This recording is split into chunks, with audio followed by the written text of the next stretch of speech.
Hello, I'm going to take you through the process of the Community Voting Day, which is facilitated by me but delivered through the Royal Borough of Greenwich. If you take a moment, I will share the screen with you and we will walk through the process so you get an idea of what it's all about, and hopefully it'll encourage you to take part.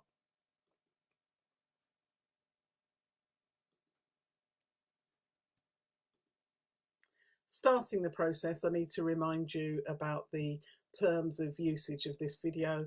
It's specifically for this program, and I've just left a little copyright and confidentiality and permitted use screen for you to take a look at.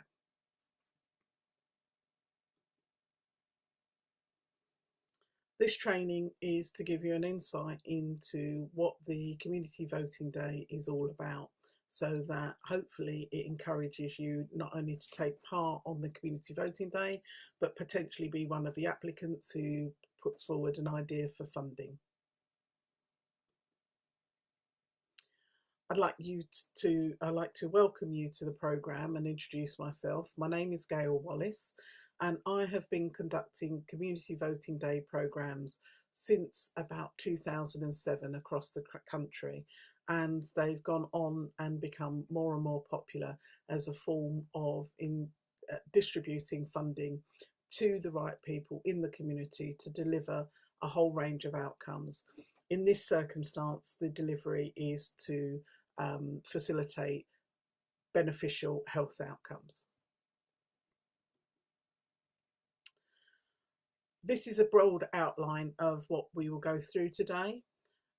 It's give you an insight of what the Community Voting Day funding is, why community voting days are more inclusive as a funding opportunity, who can bid for funding, what is the criteria for applying for funding, who decides what projects get funded, and whether you can still apply if you're not part of an organisation, the process itself, and what support is available.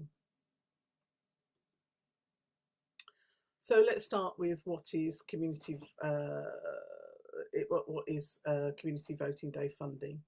It's funding that's set aside that gives the community a chance to decide what their needs are. So instead of someone in a position such as a statutory body deciding what your needs are, this is an opportunity from the ground upwards to decide what the needs are and how to address them. And very much the principle of participatory budgeting, which is what this programme is about the community in charge of that process. So the criteria that's been set for this funding will have been determined by the community prior to this round of funding being open. It encourages individuals and groups in the community to create projects to address needs and apply for funding. Now, it definitely is for individuals as well as groups. You do not have to be an established organisation to apply for funding. We have put measures in place to support individuals who've got lots of passion, great ideas and lots of energy in which to deliver a programme. It provides an opportunity for the community to come together and decide who will be funded to deliver the projects in the community. And that's the crucial heart of this funding. You decide as residents in the community that this funding is aimed at who actually will get funding going forward. And that takes part in our Community Voting Day.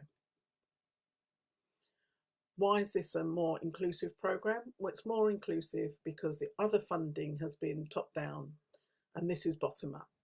It's grassroots funding. It puts the community first in deciding what's right for them. It positively encourages the community to become involved. In addition, we permit residents who are over the age of 11 to also play a part in voting for their projects. It may be the first taste that they have of democracy and how their opinion and their vote counts. It puts power back to decide back into the community's hands. Who can bid for funding? individuals who live within the community they are applying to, individuals who live outside that community but are going to deliver in the community. And in this particular funding round, the communities we're describing are Plumstead and Glindon, Blackheath and Charlton, Horn Park and Middle Park. So either if you live in those areas or you want to deliver health and wellbeing programs within those areas, you can apply for the funding. What you do need to do is be able to demonstrate strong links to the community to which you're applying and or an understanding of the needs in those areas makes you eligible too. The criteria for funding is very, very broad. As I'd stated before, it's in the neighbourhoods of Plumstead and Glindon, Blackheath and Charlton and Horn Park and Middle Park, and they have set their provisional criteria, and these have been merged to a very generic range of criteria, which include physical health and well-being, mental health and well-being, the environment, i.e. gardening projects, connection and social isolation, and social isolation, and social isolation.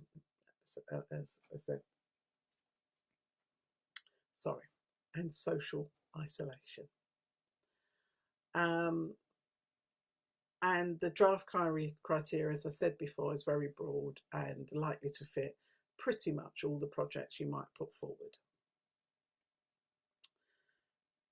As stated before, who decides? Residents do. That's as simple as it can be explained. So to be successful in terms of a project idea, you need to recruit, you need to speak to the people in those communities, you need to tell them about your project and tell them about the benefits and encourage them to come along to the community voting day and to take part and cast their votes. They are very, very enjoyable days.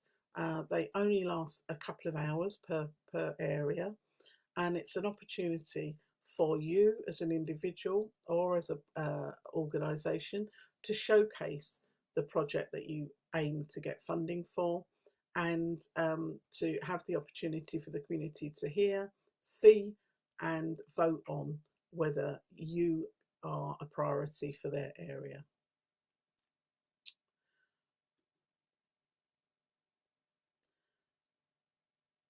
The answer to this question, can I still apply if I'm not part of an organisation, is yes. But you'll need to have a sponsor organisation who has a range of policies in place that will be like an umbrella for you.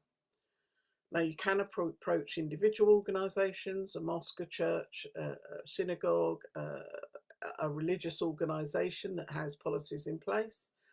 You can approach a community organisation such as a tenants and residents association or a premises management group. It could be a charity or a residents group or association.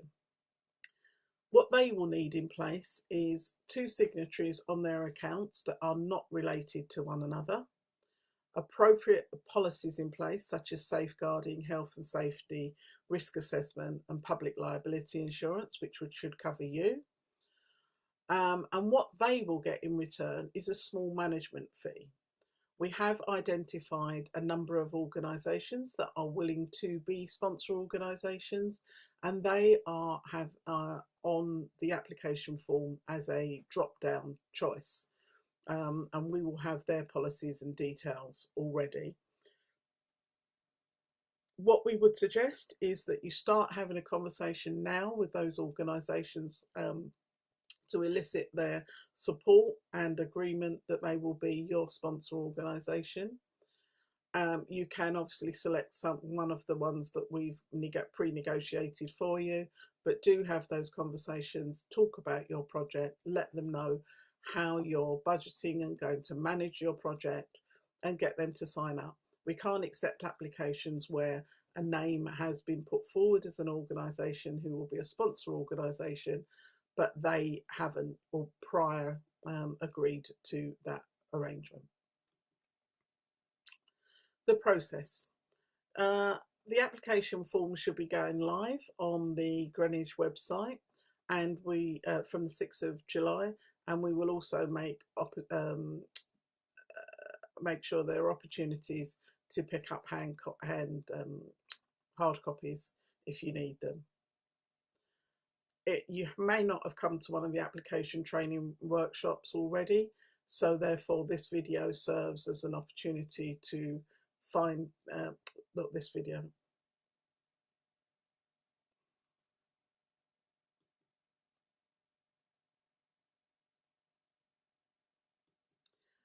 You may not have had the opportunity to come to one of the application training workshops, but what we have done is pre-recorded videos like this, which will give you an insight into how to apply for training. You'll need to find your sponsor organisation, as we've mentioned, complete the form. Again, if you haven't attended a presentation skills workshop, on the Royal Borough of Greenwich website will be another pre-recorded workshop that you can gain insights into how to prepare for your presentation. Recruit residents to attend the voting day for you. The dates for the community voting day are the 3rd of October and the 10th of October, and on the application form it will identify which area is on which date. You'll need to prepare a 3-minute presentation, which is a verbal presentation. No IT will be used in your presentation. And then you present your project to the community on the community voting day to allow your local community an insight and the opportunity to vote for your project. You don't have to present the project personally. If you're nervous about speaking in public, you can get someone else to do that for you, but they must be in attendance on the community voting day and able to give a presentation. If there are any circumstances where no one turns up to do a 3-minute presentation, we will move on to the next project, and unfortunately at that stage is when your project idea will not be considered.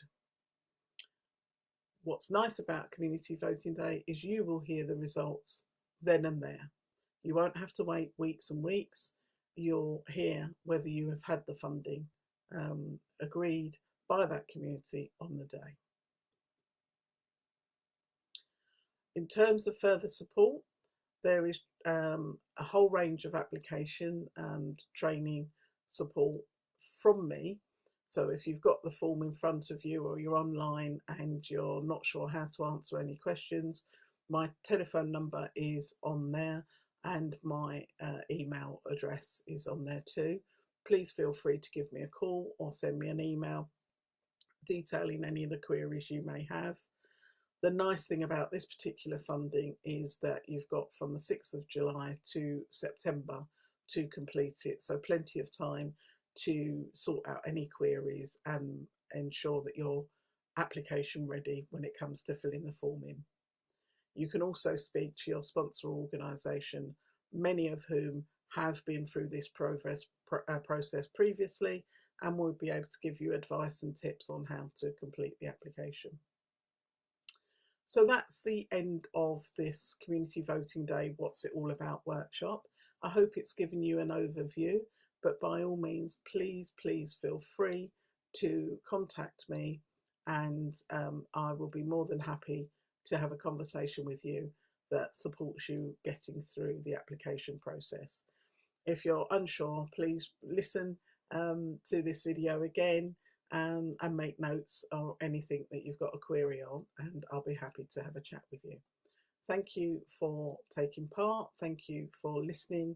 I look forward to seeing you in person, if not before the community voting day, on the actual day itself, and wish you all the best of luck in the process. Many thanks.